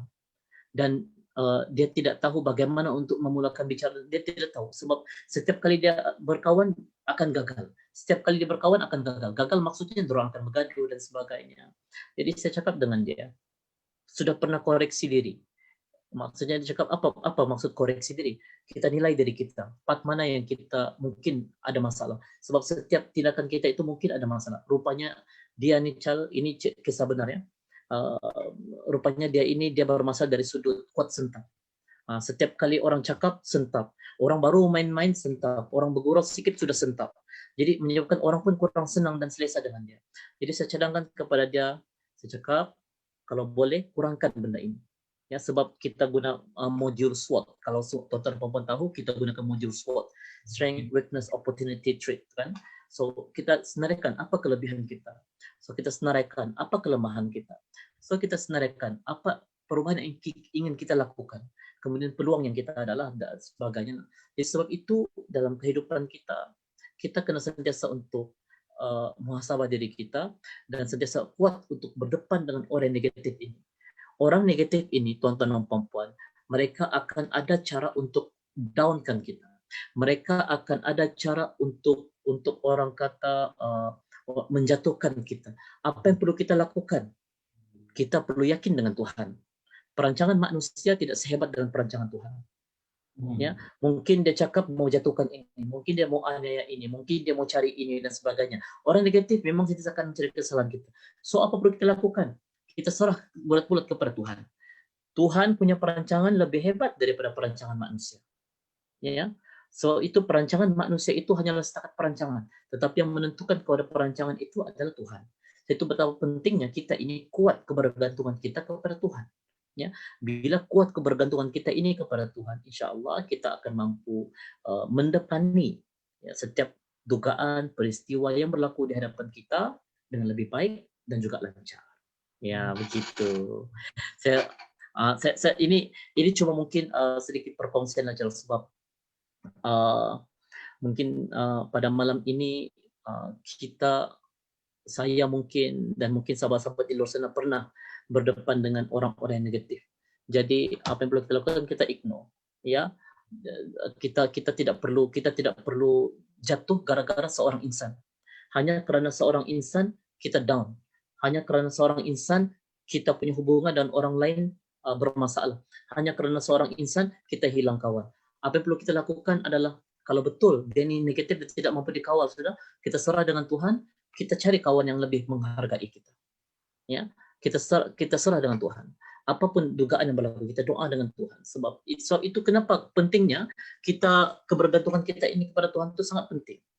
Hatta dalam mencari ketenangan itu pun juga perlu kepada hadirnya ketuhanan. Gembira kita tidak mau gembira bersyarat. Bahagia kita tidak mau bahagia bersyarat. Tetapi kita mahu dapat semua itu dengan melalui mana? Melalui ketenangan. Ketenangan itu dapat daripada mana? Hubungan yang baik dengan Tuhan. Bila hubungan baik dengan Tuhan, gembira pun kita dapat, bahagia pun kita dapat. Insya Allah. Kan kalau tengok sih macam tu, kan tahu lah, memang saya tengah menghayati masuk ke dalam. So, mungkin kita boleh raikan, Chal, siapa-siapa yang ada di sini. Actually saya pun dah terbuka sudah ni. Ya tinggal ada. Apa nih daripada Gandaf si kelabu, seperti kata Dok, orang baru gertak sedikit kau dah goyang. Macam mana nak jadi jutawan? Oh, ini mungkin Dr. Azizan kan? Terima kasih atas perkongsiannya ya. Ini adalah rakan yang bersama-sama dengan saya dalam MMM 2019. So kita kena ada aha dia ya. Kita kena ada aha dia. So itu satu learning point satu learning point yang boleh dikongsikan. Terima kasih kepada Gandaf si kelabu. Begitulah. Betul ya? Seorang videographer, which is kalau ada company yang baru grow ataupun ingin grow lebih cepat, kaedah videografi ataupun video ni maksudnya mengiklankan ataupun advertise kita punya bisnes dalam bentuk video tu, of course dia akan boleh melonjakkan lagi kita punya marketing lah. Ini cerita lebih kepada marketing. Saudara saya follow juga dia ni. Kadang-kadang dia on off dia punya Facebook atau kadang-kadang, tapi baru-baru ini dia sangat aktif. Mungkin disebabkan begitulah turun naikkan juga kesibukan dan sebagainya. Okey Dan, kalau saya boleh petik lah kan perihal negatifnya seseorang itu bergantung kepada sejauh mana kita menganggap dia punya level of negativity. Okey Nan, ini cerita yang paling best. Okey, bila Tuan Gandaf ni tadi komen, saya trigger dengan ketika masuk ke kelas Dok ketika time tu MMM 2019. Ini Nan kalau boleh kita rungkaikan, ini cerita pasal bisnes pula. Businessman ataupun usahawan yang baru nak grow, okey, baru menaik ataupun mungkin beginner dalam bisnes, okey. Saya masih ingat time tu adalah sesi mentoring. Ada seorang kira ustaz lah juga kan, asatiza. Dia mengajukan soalan kepada Dok. Dok kata soalan dia adalah macam mana kita ni mau berdepan dengan orang yang mengancam kita punya perniagaan. And then our guru tanya apa yang ancaman yang you dapat. Okay, ancamannya adalah orang tu kata saya ni mengajar dengan cara yang sesat. And then dia cerita lah dia merupakan seorang guru Al-Quran, okey. Dia mengajar saya, dia kata kaedah saya sesat. And then guru kata lagi, kaedah awak sesat ke tidak? Dia kata tidak. Jadi kenapa awak rasa down di situ? Nampak kan? Walaupun kadang-kadang poin dia di sini adalah walaupun kadang-kadang kita yakin kita buat benda yang betul, ini bisnes. Okey, ini bisnes. Tetapi tiba-tiba ada orang mempertikaikan kaedah kita berniaga. Okey, kaedah kita berniaga. Saya sendiri pernah menerima benda itu. Okey, walaupun saya mengajar bahasa Arab. Okey, yang mungkin orang rasa bisnes bahasa Arab mungkin dia adalah orang akan lebih suka. Tidak, tetap ada juga. Okey, tapi dalam kes ini kalau saya boleh cerita, kita yakin benda yang kita buat tu kaedahnya betul, kaedahnya legal. Cuma bila ada orang cakap dengan kita, kau ni ajak ini, kalau kita mau ambil daripada skop tadi kan, kau ni sesat, kaedah yang kau ajar ni sesat, kau cari duit dengan cara menumbang agama. Contoh macam tu. Padahal sudah berapa ramai orang yang telah dia bantu mengajar Al-Quran. Okey, ini dalam kes ni, tapi banyak lagi kita kalau kita mau iktibaskan, maksudnya mau bandingkan dengan perniagaan lain pun sama, dan banyak berlaku dengan peniaga-peniaga yang baru mau tumbuh. Peniaga yang baru mau tumbuh ni Nan, kadang-kadang dia baru belajar berniaga, baru mau kenal apa tu marketing, financing, baru mau kenal tentang account, dan tiba-tiba bila ada orang kritik itu dia cepat macam mau terasa down atau mundur. Macam mana mau buang, macam mana kita mau berdepan dengan orang begini Nan? Kita buat benda yang betul, kita yakin, tapi bila ada orang kritik kan kita rasa macam aku mau stop lah buat benda ni. Cuba dulu Nan, ulas. Okey, baik. Manusia memang akan kadang-kadang dia akan rasa tersentuh, ataupun bukan kita cakap tersentuh lah, terkilat dengan kata-kata orang sebenarnya. Sebab itu kadang-kadang apabila orang kritik kita akan rasa down. Dalam hal yang demikian ini, saya suka untuk bagi tahu dengan tuan-tuan dan puan-puan bahawa, ulang sekali lagi, kesedaran ini dia ada dua, kesedaran keegoan dan juga kesedaran ketuhanan. Cuba kita fikirkan, kita bisnes, kita buat semua ini kerana siapa? Kerana Tuhan kah ataupun kerana manusia? Kalau kita buat kerana Tuhan, sebab kita buat rezeki itu kerana Tuhan, hasil daripada rezeki itu halal dan sebagainya. Sudah pasti kita tidak perlu memperdulikan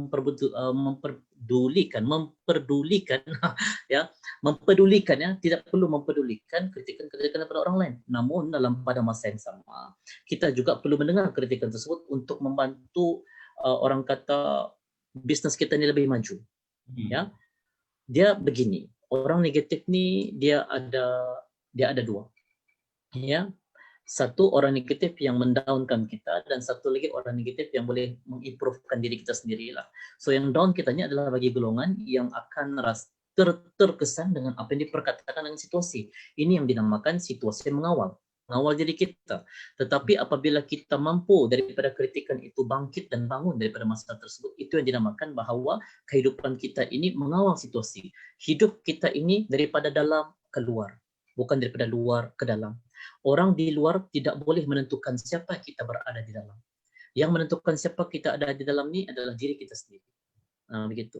Sebab itu bila kita melihat kepada persoalan daripada Nur para Habiana, kan dia cakap macam mana pula dengan kawan yang tikam belakang, kawan baik dia tikam belakang, ya.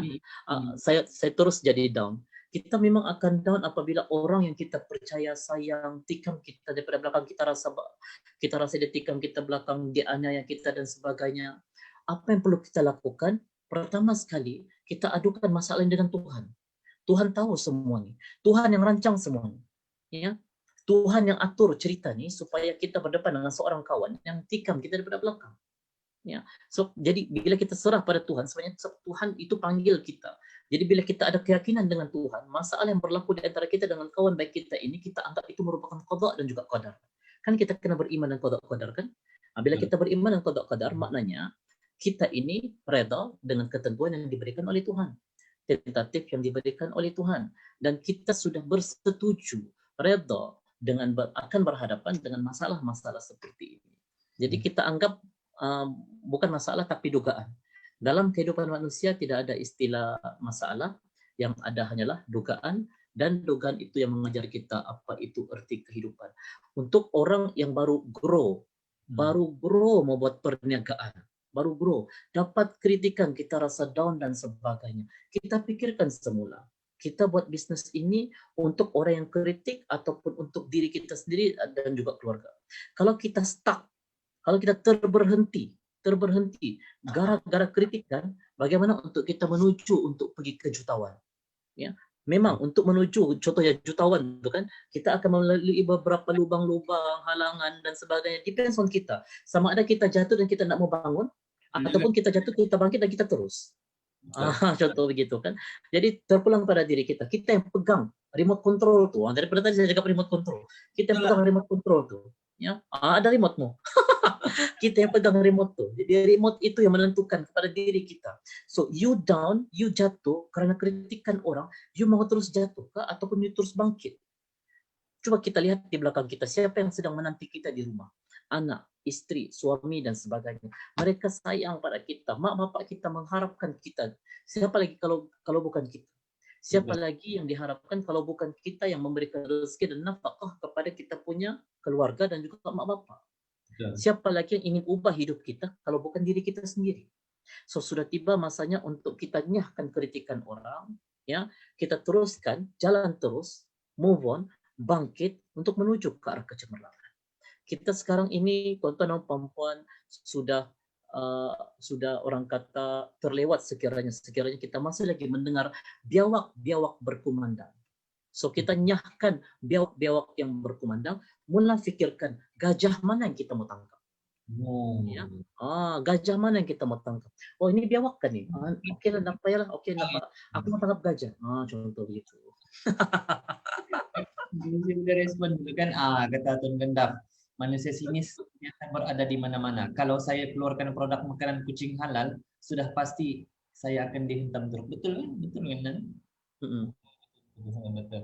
Okey, kemudian kita lalu-lalukan juga Tuan Faiz bagaimana hadapi dengan orang negatif. Ini yang kita ceritakan daripada awal tadi, sekitar jam 12.30 Tuan Faiz, banyak poin, banyak situasi yang kita ceritakan di sini, betul. Okey, yang kita lalu-lalukan juga kita punya tetamu tetap. Teacher Sheila. Okey, ada Ada, Teacher Sheila. kemajuan. Wah, hebat. Mungkin dia tengah loading, mungkin dia ada sekumpal soalan yang dia akan balik dan kamu jawab. Okey? Aha, Nan, ada persoalan yang agak novel di situ. Tuan Faiz, saya nak Okey, mungkin dapat. boleh tolong bacakan. Okey, saya tolong bacakan. Saya tolong bacakan. Saya pakai aspek. Faiz is Fai. Saya nak tanya pendapat kedua-dua panel. Saya ada sifat yang cepat kesiankan orang, even saya sudah disakiti berkali-kali. Okey, dapat satu poin, tapi sifat tu tetap ada dengan saya. Saya tetap beri yang terbaik sama orang tu. Okey, tapi diri saya sendiri yang sakit. Adakah wajar saya tetap dengan pendirian? Maksudnya sifat dia tu kan? Adakah dia perlu stick dengan sifatnya tu? Ataupun kalau saya kesiankan orang sebaliknya, kadang-kadang saya rasa penat untuk jumpa orang yang negatif dan toxic. Oh, ini jenis yang ramai juga kita jumpa. Okey, panan budi ulas sepat ni sangat penting. Kesian, kadang-kadang ada setengah orang dia kesian tu sampai kesian tidak bertempat. Artinya dia kesian, tetap kesian. Tapi kadang-kadang kita yang sebenarnya kita bagi peluang lagi. Sebenarnya bila kita terlalu, ini pendapat saya dulu Nana. Nanti Fanan akan betulkan dan juga rungkaikan balik. Okey, bagi saya kita kesian dengan seseorang tu terlalu lah kan, tanpa mengira waktu. Okey, sebenarnya kita membuka ruang lagi untuk dia menjadi lebih teruk. Itu saya lah. Okey, itu saya punya pendapat. Tapi sebelum itu kita jawab dulu kita punya tetamu punya salam ni. Waalaikumsalam warahmatullahi Teacher Sheila. Okey, alhamdulillah, syukur datang. Padahal kami rasa macam something yang tidak lengkap. Rupanya belum datang lagi tetamu tetap kita. Okey. Tadi soalan tu Nan mungkin sudah tertunggu-tunggu. Kalau boleh Fanan tolong rungkaikan tentang kita terlalu kesian dengan orang walaupun sudah disakiti. Ni Pertama, benda ni. Pertama, saya ucapkan tahniah, syukur sebab Tuan Faiz merupakan seorang insan yang mempunyai sifat ihsan yang ada dalam diri. Sifat ihsan ni kita kena tahu ini merupakan salah satu sifat-sifat Nabi lah. Sebab Nabi pun kesiankan orang dan sebagainya dan macam-macam lagi lah ya. Yang kedua pula, adakah perlu saya kekalkan ataupun tidak? Kekalkan Tuan Faiz. Kekalkan rasa ihsan tersebut kerana itu merupakan satu sikap yang mulia. Namun dalam pada masa yang sama kena berhati-hati dalam memilih jalan. Ya, kadang-kadang ada orang yang mungkin bermasalah dengan kita dan sebagainya. Selepas kita beri apa yang kita telah berikan kepada orang yang mungkin telah kita kesiankan ni, kemudian datang semua dalam hidup kita, buat hal lagi, tinggalkan kita. Itu kebanyakan perkara-perkara seperti ini, masalah-masalah seperti ini berlaku dalam kalangan masyarakat kita sebenarnya. Ada orang rasa stres bila yang hadir dalam hidup dia ini sering silih berganti. Begitu. Okey, datang A, dia sudah berikan sepenuh jiwanya, ihsan, apa lagi ni, keuangan dan sebagainya, akhirnya ditinggalkan. Datang B, sama juga ditinggalkan. Datang C, sama juga ditinggalkan. Sebenarnya dalam situasi ini adalah seperti mana yang saya cakap tadi mula-mula tadi. Orang yang hadir dalam hidup kita ini merupakan chapter, bab pembelajaran yang Tuhan bagi dengan kita supaya kita lebih kuat dan sedar tentang apa itu arti kehidupan pada masa akan datang. Cuba bayangkan, kalau Tuhan tidak hadirkan mereka-mereka ini, adakah kita boleh kenal pasti, kita boleh identify mereka-mereka yang ambil kesempatan dengan kita ataupun tidak? Kita sendiri boleh nampak. Ya, kita sendiri boleh nampak benda itu. Jadi sebab itu, the first thing is kena fikir diri sendiri dulu. Ya, kena fikir diri sendiri dulu. Kita kena fikir diri sendiri, adakah keuangan aku cukup? Adakah aku sudah membahagiakan ibu dan ayahku? Adakah aku telah bantu adik-beradik aku dan sebagainya? Kalau belum lagi kita buat benda-benda seperti ini, so tolong fokus benda ini dahulu. Ya, kita berhabis dengan manusia dan sebagainya dan akhirnya kita rasa kecewa dengan apa yang berlaku. Ya, jadi apa yang perlu kita lakukan? Fokus kepada diri sendiri, bahagiakan orang terdekat. Itu yang pertama ya. Yang kedua, saya ingin berkongsi di sini adalah apabila kita kecewa dengan manusia, maknanya hati kita ini masih mengharapkan kepada manusia. Ya. Apabila kita kecewa dengan manusia, terasa hati dengan manusia, maknanya kita masih lagi mengharapkan kepada manusia. Ya. Saya ulang sekali lagi ya. Apabila kita kecewa dengan manusia, terkilan dengan manusia, maknanya kita masih lagi mengharapkan dengan manusia. Kita masih bertuhankan manusia. Tetapi apabila kita beranggapan bahwa setiap respon manusia, benda yang negatif berlaku dalam kehidupan kita yang dilakukan oleh manusia terhadap kita merupakan jalan cerita, chapter, jadual, tentatif daripada Tuhan, kita akan reda apa yang berlaku itu semuanya percaturan Tuhan. Hikmahnya adalah supaya kita keluar daripada perkara tersebut untuk bangkit menjadi orang yang cemerlang pada masa akan datang. Saya ada melihat beberapa insan-insan tuan-tuan dan puan-puan yang mengalami depression. Ya, dia mengalami depression, kemurungan, tidak boleh bercakap dengan orang dan sebagainya. Tetapi apabila dibimbing, dia keluar daripada depression tersebut, dia lebih kuat daripada yang sebelumnya. Itu juga merupakan satu hikmah. Ya, sebab itu tuan-tuan dan puan-puan, kita kena anggap bahawa mereka yang hadir dalam hidup kita ini merupakan alat Tuhan untuk ajar kita. Musuh merupakan guru kita dalam mengajar kita apa itu erti kehidupan. Jadi sebab itu kita kena pastikan bahawa tidak ada istilah masalah dalam kehidupan manusia, yang ada hanyalah dugaan, dan dugaan itu mengajar kita apa itu erti kehidupan. Jawapan untuk perlu kekal ihsan ataupun tidak, rasa kesedihan ataupun tidak, teruskan. Ya, teruskan perasaan tersebut. Tetapi Anda sudah tahu mana yang permata, mana yang kaca, dalam begitu. So Anda menilai sendiri dan minta doa dengan Tuhan. Setiap orang yang datang dalam kehidupan kita adalah mereka yang akan bantu kita masuk dalam syurga. Ya, mungkin dulu kita ini mungkin bersahabat dengan kawan kita, dengan sahabat kita dan sebagainya, ada something yang kita mahu daripada manusia. Maksudnya benefit keduniaan yang kita perlukan. Jadi sebab itu mungkin Tuhan hadirkan kita dengan orang-orang yang seperti ini supaya kita sedar bahawa kita perlukan keikhlasan kepada Tuhan. Bila kita ikhlas dengan Tuhan, ya, mahu tidak mahu kita kena paksa diri kita untuk bersangka baik dengan manusia. Sebab apa yang berlaku itu semuanya jadual yang Tuhan bagi. Perlukah kita salahkan Tuhan dengan apa yang masalah yang berlaku? Tidak perlu. Sebab ini memang percaturan dia. Ya, cerita dia. Ya, contoh hari ini cerita kita macam mana? Mula-mula kita bagus, tiba-tiba bergaduh. Contohnya begitu. Itu cerita Tuhan. Tuhan mentakdirkan. Kita beranggapan bahwa kita berkawan ni kawan bagus. Tiba-tiba ada berselisih paham. Contohnya begitu.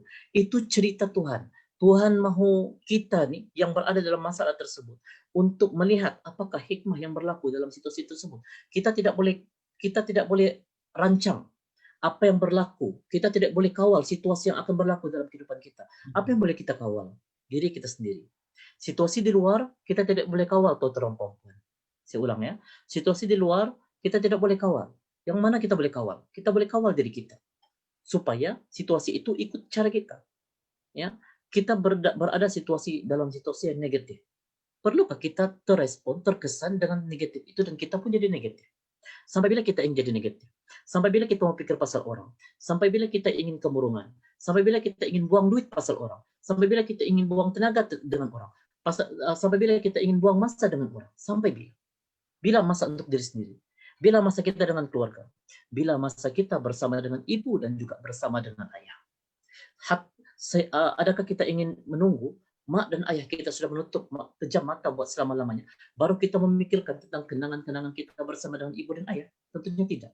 Inilah masanya untuk kita menuntuni mak dan ayah kita di saat-saat usia tua. Bagus kita bersama dengan mak dan ayah kita. Begitu. Ya. Baik. Bak kata Teacher Sheila, sokong klip hijab yang berlalu pergi seperti angin. Dia macam tu kan.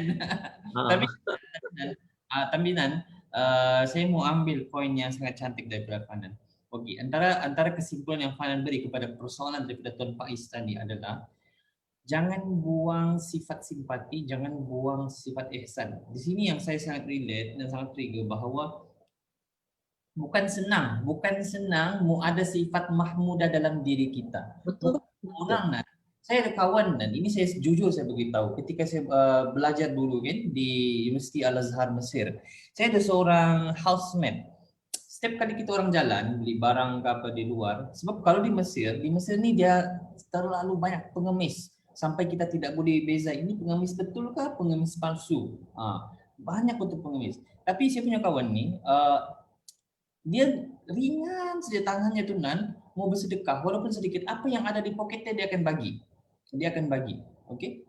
Yang mana saya rasakan dia terlalu banyak Nan. Kalau kita boleh katakan pengemis tuh setiap pagi, setiap hari, setiap jam kita akan bertemu dengan pengemis. Setiap kurang 1 kilometer mesti ada pengemis. Pengemis terlalu banyak. Saya pikir-pikir, setiap kali keluar, kalau setiap kali outing, mesti dia akan bersedekah. Kalau saya secara pribadi, tidaklah sesekerap itu. Kadang-kadang kita nih boleh ada lagi satu keadaan kita nilai pun betul ke pengemis ataupun tidak. Sebab apa? Kenapa saya kata begitu? Ada case di Mesir ini dia pelik sedikit. Ada satu keadaan tuh Dan, pengemis yang kita bagi tuh, ini case benar, cerita benar. Pengemis yang kami pernah bagi sedekah tuh, sebelah pagi, petang kami sudah jumpa di dekat KFC. Jadi kata apa? Mau katakan orang mengatakan sebenarnya orang menjadikan itu sebagai salah satu sumber pendapatan. Tapi kalau kita fikir betul-betul itu adalah urusan dengan Allah Taala. Cuma tentang kita mau bagi atau tidak, kita tidak blokir saja mau guna itu untuk apa. Tidak kan lah, pengemis ini dia punya hak adalah untuk beli makanan yang murah saja. Kalau dipikir-pikir, dia layak untuk beli seperti apa yang dibeli, walaupun dia sekadar pengemis. Poinnya di sini adalah sifat mahmudah ini. Kalau saya membandingkan, nisbahkan diri saya dengan kawan saya tadi yang setiap kali outing, setiap kali keluar daripada rumah jalan mesti ada saja dia mau bagi sedekah Dan walaupun dia tahu esok lusa tetap akan ada pengemis di situ. Maksudnya benda tuh kan bukan semua orang willing mau bagi. Kalau kau tinggal di kawasan yang memang ramai pengemis, kau tahu mungkin target mungkin seminggu 2 kali lah bagi. Tapi enggak, dia tidak. Artinya poin di sini adalah macam yang Fanan sebut tadi. Kalau sifat simpati ihsan itu macam yang Tuan Pais ada tuh kan jangan buang. Sebab sifat mahmudah ini bukan mahmudah ini dalam bahasa Melayunya sifat-sifat yang baik. Sifat-sifat yang baik ini bukan semua orang ada. Maksudnya mungkin ada orang yang jenis yang pemurah sangat. Ada yang ini pula jenis yang penyabar sangat. Kita pernah jumpa dengan kawan yang sangat penyabar kan Dan? Yang kalau saya tengok kan geram je tengok kau punya penyabar. Ada kawan pula jenis steady betul. Kalau boleh saya tidak dapat rahsiakan lah kan namanya. Macam sahabat kita Ustaz Nurul Huda. Orang dia sangat steady kan Dan? Sangat steady. Kok masalah sudah besar, masalah besar gila depan dia. Oke, kalau saya berada di tempat beliau, saya rasa saya pun meroyan. Tapi bila dia tengok kan, dia boleh steady. Jadi itu sifat mahmudah yang ada dalam diri. Oke, sifat mahmudah maksudnya sifat baik yang Allah memang hadiahkan. Bukan lagi berikan, tetapi Allah hadiahkan dalam diri kita. Jangan buang. Cuma kena pandai guna. Betul kan Nan? Betul. Kena pandai guna. Oke. So kalau ada lagi something Nan? Jadi apa yang ingin saya simpulkan sini adalah dalam kehidupan kita ini kena jaga respon. Respon dari kita. Kita kena jaga respon. Sebab respon itulah yang akan menentukan hasil kehidupan kita ini macam mana. Saya harap persoalan tadi itu telah menjawab persoalan Tuan Faiz lah. Dan sebenarnya bila kita bertuhankan manusia, kita akan stres. Tetapi bila kita bertuhankan Tuhan, insya Allah kita akan bahagia dan Tuhan akan bantu. Jadi kalau boleh kita punya kiblat tu jangan kepada manusia, tetapi kiblat kita itu kepada Tuhan. Tetapi memang menjadi suatu sikap sebagai seorang manusia, kadang-kadang kita down dan sebagainya. Saya juga perlu diingati. Jadi ramai juga kawan perlu diingati.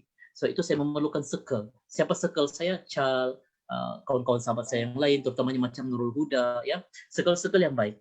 Ya, mananya kalau contoh kadang-kadang saya down, mereka akan bantu nasihat saya untuk memperingatkan dan menguatkan saya semua. Kalau tiba-tiba keluar nama Nurul Huda. Yang dia tahu. Terima kasih Nurul Huda. Merupakan seorang founder Richda yang mengamalkan orang kata jadi agent aromaterapi YL ya, yang living begitu. Baik, thank you sebab bagi pendapat yang cukup membantu. Adakah sifat itu satu ujian? Adakah sifat itu satu ujian daripada Allah? Baik. Terus dia cakap adakah sifat itu satu ujian daripada Allah? Itu bukan ujian Tuan Faiz, tetapi itulah kelebihan yang ada pada diri Tuan Faiz sebenarnya dan kelebihan pada setiap manusia. Bayangkan kita ini dari sudut Islam itu sendiri kan, agama Islam itu sendiri. Nabi solat di depan Ka'bah. Tetapi orang kata dilempar dengan najis dan sebagainya. Apa yang Nabi buat? Nabi tetap sabar. Ya, Nabi tidak balas.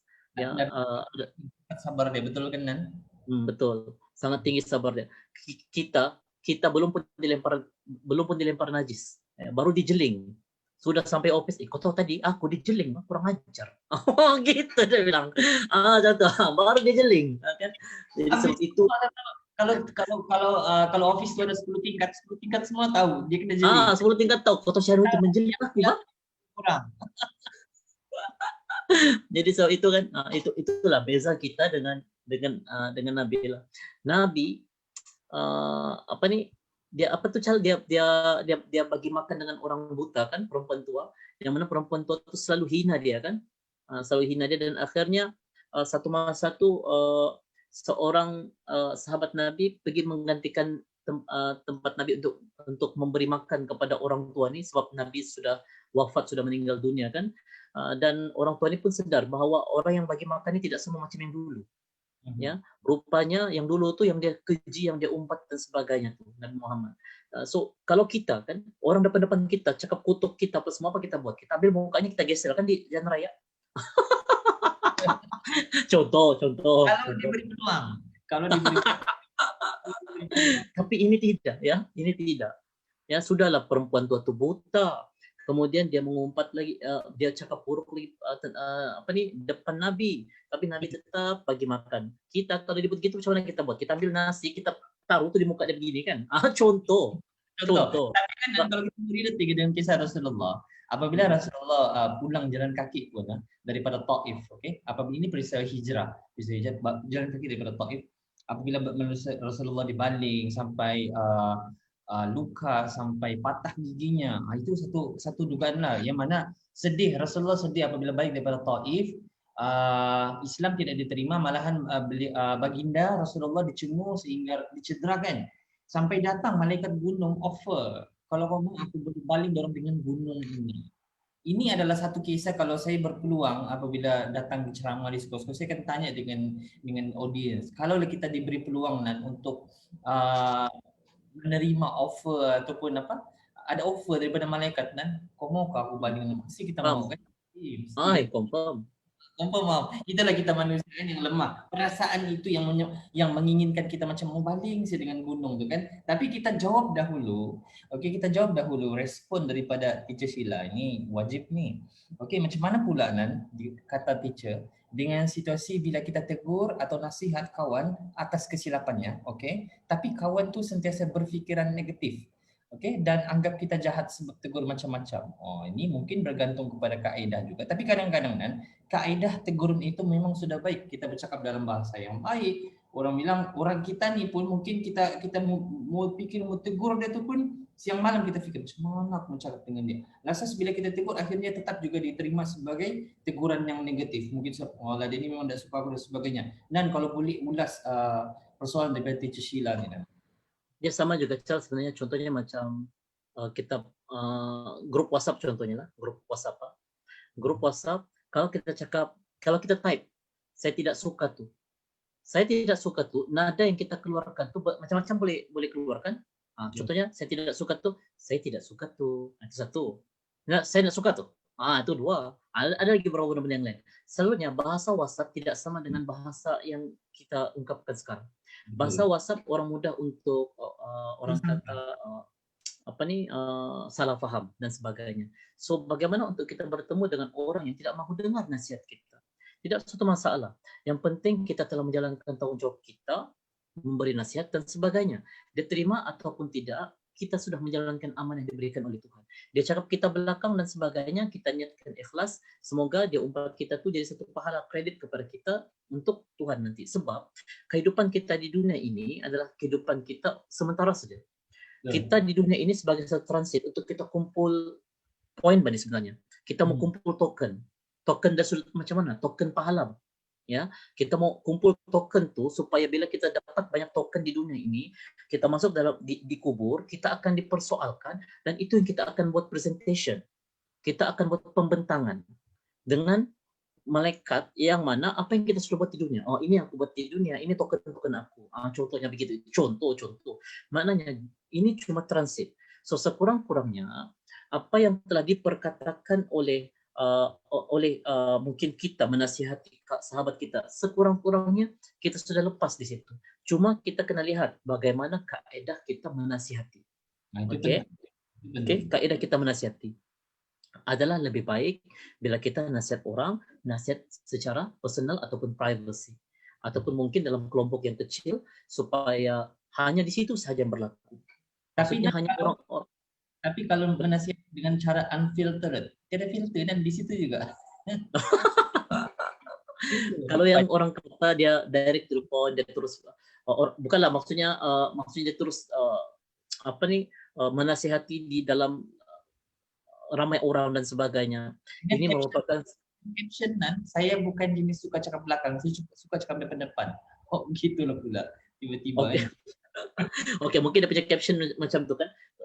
Ini dia ada dua cal. Satu, kadang-kadang kita ni ada kesedaran keegoan.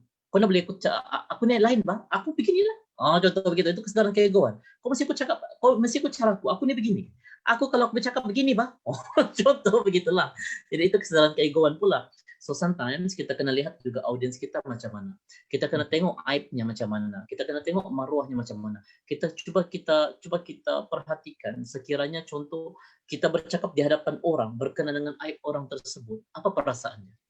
Tetapi dia lain dengan kalau contoh macam kita no filter bercakap tapi dalam keadaan perbincangan. One to one contoh macam one kita bercakap, okey kau begini sebenarnya. So sekurang-kurangnya cerita itu hanya berlaku pada ketika itu saja. Itu sahaja berlaku. Orang lain tidak tahu tentang masalah tersebut. Sekurang-kurangnya kita sudah menutup aib kawan kita. Contoh. So kalau dia tidak mampu untuk mendengar, menerima nasihat kita, malah kita juga dicakap-cakap balik, tidak menjadi masalah.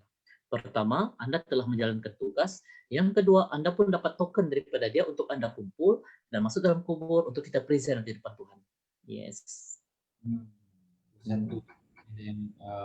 Kita perlu concern juga dalam kita menegur dan juga sebab benda ni kalau tengok soalan daripada Sheila ni benda ni macam yang common kan, biasa berlaku. Tapi kadang-kadang kita lupa tentang kaedah yang betul menegur seseorang. Dan kenapa kita ajukan juga soalan ini kepada Fahnan? Sebab Fahnan merupakan seorang jurulatih kebangsaan, ketua jurulatih utama.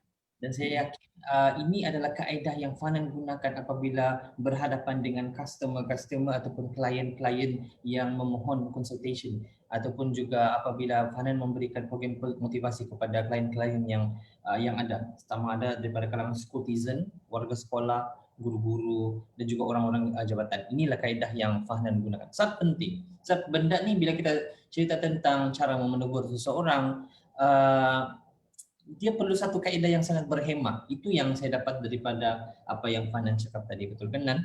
Sangat berhemah. Suka cara teacher Sheila ni kan, sebab dia cakap dia sudah tegur kawan dia apa semua. Susah kita mau dapat kawan yang macam ni sebenarnya. Kalau ikutkan. Ya, susah. Sebab kadang-kadang kalau kita jumpa kawan pun kita akan tanya, contohlah kan, betul apa aku buat ni? Betul lah tu, nak payah kok kawan dia makin buruk lagi benda tu. Jadi kita perlukan seorang sahabat yang dapat nasihat kita. Dapat kawan yang seperti ini, tuan-tuan dan puan-puan kena syukur. Ya, sebab bukan mudah untuk kita dapat seorang sahabat yang seperti ini. Inilah sahabat yang mungkin tegur kita pada waktu ini, mungkin kita rasa sakit, tetapi hasilnya akan memberikan satu impak yang sangat positif pada diri kita untuk pada masa akan datang. Begitulah. Jadi kalau kita lagi di situ ada sebab saya tambah sedikit cala, kita kena letakkan di hati kita untuk hati yang bersih inilah. Kita tengok orang, kita sayang orang. Ya, kita tengok orang, kita cinta orang. Kita tengok orang, semua orang kita sayang. Kita tengok orang, kita tegur orang sebab kita sayang orang. Kita tegur kawan baik kita sebab kita sayang kawan baik kita. Contoh begitu. Jadi bukan sebab semata-mata kita mau tunjuk pandai dan sebagainya. Hatta saya bercakap di sini pun, saya bukan orang yang cendekiawan, bijak pandai. Tetapi saya sekadar menjalankan amanah untuk menenangkan sedikit hati-hati yang gelisah pada waktu di sepertiga malam ini. Supaya saya dan juga tuan-tuan perempuan sama-sama kita bangkit, sama-sama kita alignmentkan semula emosi kita supaya kolam jiwa kita itu bersih dan bersih. InsyaAllah. Jadi sebelum kita coba untuk akhiri gitu segmen, tanpa kita sedar, ini sudah 1 jam 35 menit. Wow. Kita tidak sedar. Walaupun kita pertama kita memohon maaf lah kan kita sedikit kelewatan sebab ramai yang Betul. akan mula kita punya segmen sepertiga malam nih, sembang sepertiga malam sekitar jam 12.05 menit, 12.03 menit lah sebelum jam 12.10. Ada Nana, ada yang sanggup fight untuk tidak tidur. Itu yang Itu best. Itu best. Kalau kami berdua boleh berkongsi dengan yang mendengar tadi, sampai ada yang PM kan, kalau boleh saya mau fight, tidak mau tidur, mau dengar sesi tersebut.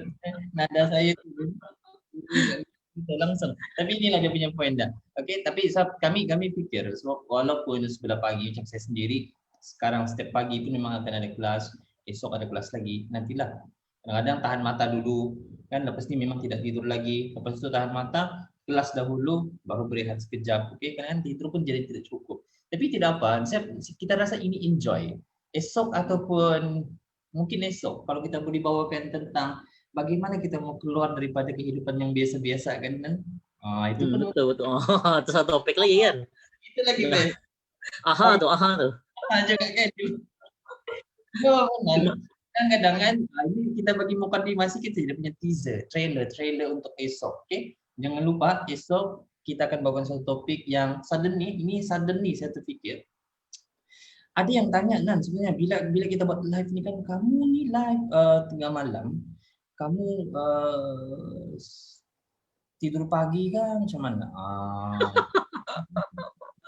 Tidur pagi ini kan tidak rezeki. Kami mengajar di waktu pagi. Tidur macam yang kadang-kadang kita ni lepas maghrib tertidur sekejap, lepas isya tertidur sekejap, dalam 3 jam bangun balik. Begitulah. Ini adalah satu kami rasa satu fenomena yang berlaku kepada kami berdua. Walaupun kami berada di dua daerah yang berbeza, fenomena itu berlaku serentak dengan kami berdua apabila work from home. Jadi kita fikir-fikir sebelum ni pada hari pertama kita buat sembang sepertiga malam tu kan, dengan caption sembang tahajud. Time tu kita rasa macam kalau kita je bercerita benda ni, kalau kita boleh bawa benda ni ke secara online kan, maksudnya ke udara bersama dengan rakan-rakan Facebook lagi baik.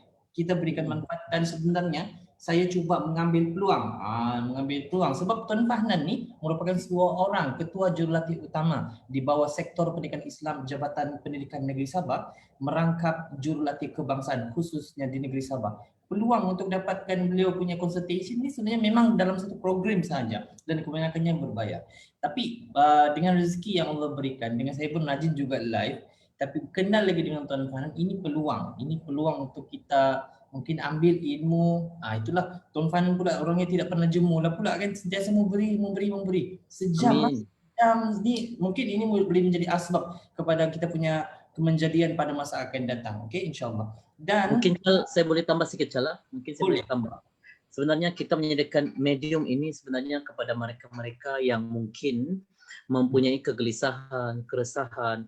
Sebab kita punya orang kata tagline kita ni sebenarnya kita mau bantu sebenarnya. Kalau anda rasa anda kesunyian, ada tempat anda untuk berbicara. Kalau anda merasakan anda disisihkan, dipulaukan, kami di antara insan-insan yang sentiasa menemani anda. Kalau anda rasa tidak boleh tidur malam, resah, gelisah, jom kita dengar, kita cuba untuk perbetulkan emosi kita cuba ringankan sedikit minda kita, dengarkan benda-benda yang seperti ini. Semoga apa yang disampaikan mampu memberi manfaat. Saya tidak cakap keseluruhan apa yang diperkatakan ini 100% kita boleh dapat, tapi sekurang-kurangnya adalah di antara bibit-bibit perkataan yang mampu menyuntik semangat motivasi kita untuk terus mampu orang kata maju ke hadapan, menjadi orang yang cemerlang dunia dan juga akhirat, insya-Allah. Saya pula secara pribadi mengharapkan perkongsian kami khususnya apa yang dikongsikan oleh Fahnan setiap malam ini adalah malam yang tempat, bukan sekadar satu yang macam kita dengar dan hadam begitu, tapi dia praktikal, boleh diamal terus. Okey, bila dengar sempat lebih praktikal, itu yang paling best. Bila ada ilmu tapi dia praktikal, bukan macam yang like teori semata-mata. Itu yang kita cuba pada malam ini. Okeylah, baiklah tuan-tuan dan puan-puan, sebelum kita mengakhiri kita punya majlis ilmu ni, dan Majelis Ilmu Perkongsian kita sebenarnya kita ingin mengucapkan terima kasih dahulu kepada semua yang menonton, dan kalau kita boleh sebut siapa saja nama yang kita nampak, of course kita mau ucapkan jutaan terima kasih kepada kita punya tetamu tetap kita, yaitu Teacher Sheila, kerana sentiasa Terima kasih. terima kasih teacher. Kan kita tidak pernah berjumpa dengan Teacher Sheila, saya pun tidak pernah jumpa, kenal di Facebook sahaja. Kalau saya boleh bawa perkenalan saya dengan Teacher Sheila, saya masih ingat. Kali pertama kenal dia ni di Facebook. Time tu saya live dekat satu kafe dalam KLIA. Time itu tahun ini cerita setahun lalu. Rasanya time tu yes sudah tepat setahun dalam program Zero to Million. Saya fly seorang diri daripada KK awal pagi first flight sampai saya di KLIA.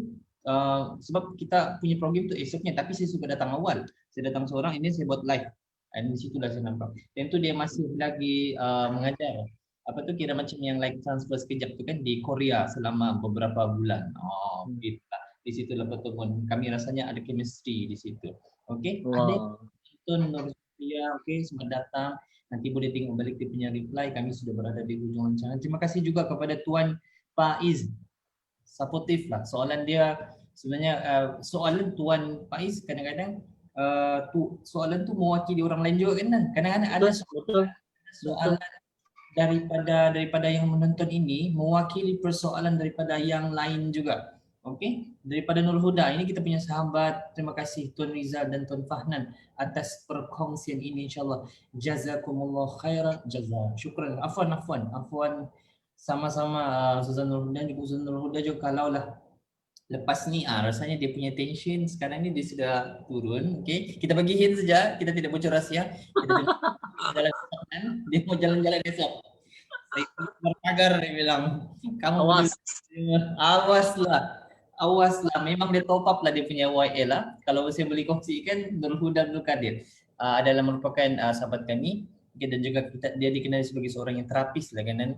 Dia bawa dia punya produk YL tu which is sangat bermanfaat, dan kami berdua pun dalam masa tidak lama lagi insya kita akan cuba try kan benda tu, dan sangat best. Tapi kami punya level lah, kita mau yang macam yang spa punya bentuk tu nan. Si my level lah. Area. Okay. So itu saja untuk malam ini. Terima kasih kepada semua yang menonton. Kami memohon maaf kalau ada sebarang kesilapan cara kami menegur, cara kami menyapa. Betul-betul kami minta maaf. Kami juga manusia yang ada kekurangan. Dan of course daripada saya sendiri sebagai moderator pada dalam sisi ini, of course saya rasa setiap kali saya menegur tu kadang-kadang kita risau kalau kita menegur dengan cara yang kurang tepat dan berkenan di hati mereka yang menonton. Terima kasih, kami hargai segala luahan dan juga persoalan yang diberikan. Betul kan Nan? Persoalan yang mereka semua orang willing untuk cerita ataupun ajukan soalan secara terbuka. Tapi kami hanya ingin balas benda ni dengan pride, dengan kami punya penghormatan. Kami sangat menghormati dan sangat menghargai apa-apa perkongsian ataupun luahan soalan yang diberikan oleh semua sahabat-sahabat kami yang berada di Facebook, sama ada di Facebook saya, Fahnan, ataupun mereka yang dapat daripada share ataupun perkongsian daripada sahabat lain. Thank you for the sharing both of you. Cantik susunan ayat bercakap Cikgu Fahnan. Memang style cikgu-cikgu counselor. Terima kasih Cikgu Sheila. Memang betul-betul counselor dia kata. Betul. So itu saya pada kali ini. Kita berjumpa lagi, insyaAllah kita doakan. Kita bertemu lagi esok pagi. Kita try untuk jam 12 macam tu lah kan. Supaya dia sebelum tu saya nampak Nurul Huda situ dia peringatkan semula nama tu Area Diffuser Set PSK. Ya, Area. So dia ada kelebihan tertentu. So untuk lebih lanjut mungkin boleh tanya dengan Nurul Huda. Kebaikan yang living itu sangat memberi manfaat kepada seluruh manusia. Dan 1001 kebaikan susunan parti yang terdapat daripada bunga-bunga dan juga buah-buahan dicampur dalam satu sudu mampu tu belum lagi Huda terangkan, baru saya tu. Kita terangkan dan kami mendapat penerangan sebab benda tu dia mahal. Orang tengok je dia mahal. Tapi bila kita tengok benda tu kan, baru kita tahu benda ni manfaat dia terlalu murah. YL ni yang living ni dia punya manfaat itu terlalu murah untuk nilainya yang berharga macam tu. Sebab dia tahan lama. Yang paling penting adalah semula jadi, itu yang sangat best. Dan ada satu parti dia tu, lemon kau boleh guna, sudahlah kau boleh tuang dekat tu, dekat tu diffuser, ini kau juga boleh guna juga dalam kau punya minuman. Masakan, minuman. Powerful. Okay? Itu yang paling melekat dalam fikiran saya. Okay? Dan itu saja untuk malam ini. Syukran jazilan. Kita lagi pada sesi akan datang kita akhiri kita punya majlis ini dengan surah Al-Asr dan tasbih kifarah. Bismillahirrahmanirrahim.